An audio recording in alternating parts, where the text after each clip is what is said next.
Become a black belt in just 2 years.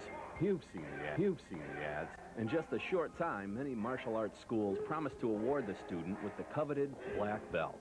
Programs like this give the student a crash course in techniques of a particular style, but fail to develop real martial artists. Traditionally, a student was given a white belt at the beginning of his martial arts training. The student was then instructed not to wash the belt because it would symbolically wash away all that he'd learned. Over the years, the student would perfect the basic movements of his style by repetition. Repetition developed muscle memory.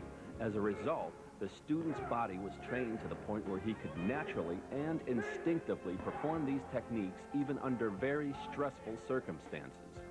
In addition, the traditional masters would explain very little to the student.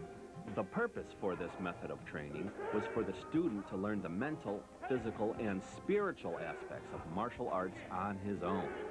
When a student learned something on his own, it had a more profound effect on him. In most traditional schools, the instructor would merely demonstrate the techniques and the students practiced these movements over and over again. Students mastered katas in the same way. The student absorbed the bunkai, or the application of the kata's movements, and as a result, the techniques were easier to execute. Over time, the white belt given to the student became soiled and dirty. That is the history of the black belt.